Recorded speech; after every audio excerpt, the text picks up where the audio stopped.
Centuries ago, master archers were able to perform incredible feats of archery.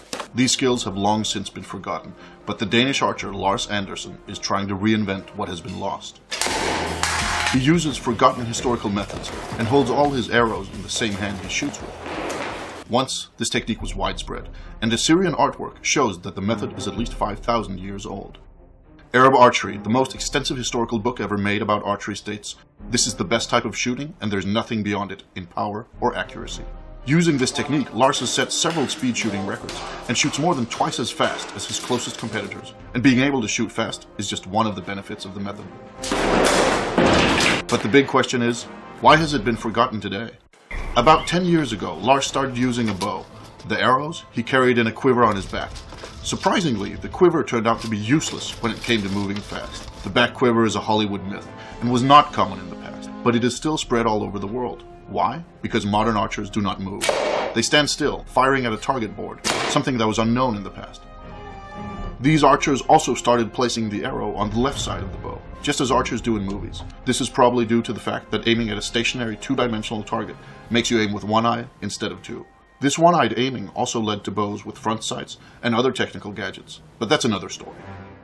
However, placing the arrow left around the bow is not good while you're in motion. By placing the arrow on the left side, your hand is on the wrong side of the string, so you need several movements before you can actually shoot. From studying old pictures of archers, Lars discovered that some historical archers held their arrows on the right side of the bow. This means that the arrow can be drawn and fired in one single motion, which is both faster and better. And this was not the only problem with archery today. Lars realized that what we thought was historical archery only works well for modern target archery and Hollywood films. If he wanted to learn to shoot like the master archers of old, he would have to unlearn what he had learned and start reading historical manuscripts instead. He would have to find his way back to a time when archery was simpler and more natural, exactly like throwing a ball. In essence, making archery as simple as possible. It is harder to learn how to shoot this way, but it gives more options, and ultimately, it's also more fun.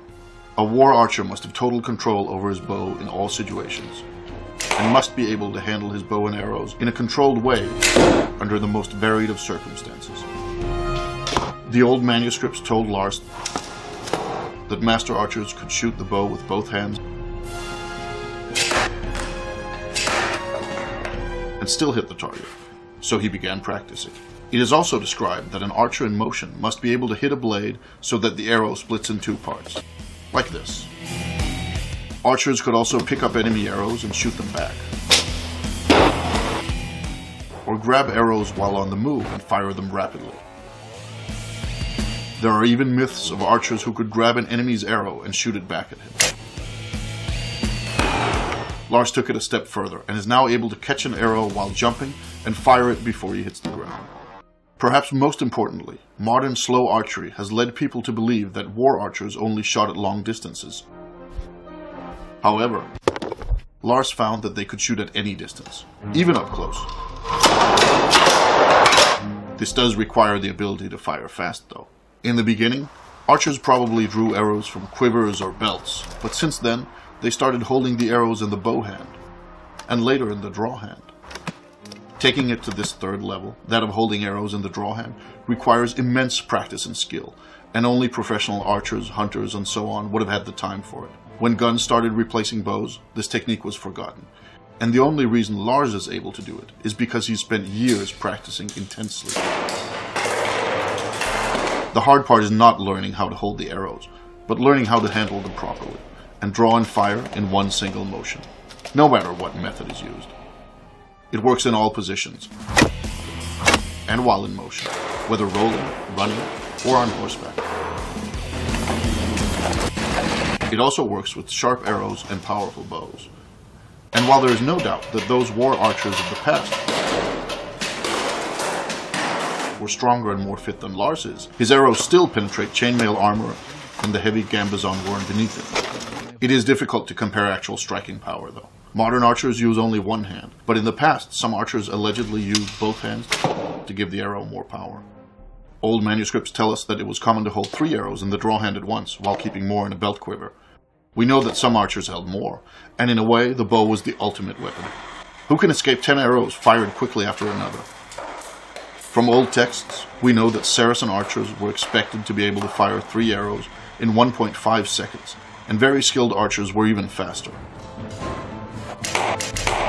Lars has managed to shoot 3 arrows in 0.6 seconds, but while speed is important, hitting the target is essential.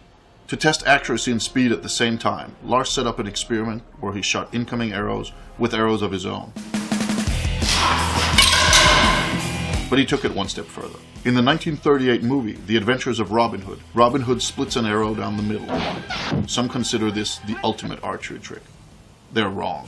No! The ultimate archery trick is splitting an incoming arrow in 2 with one of your own.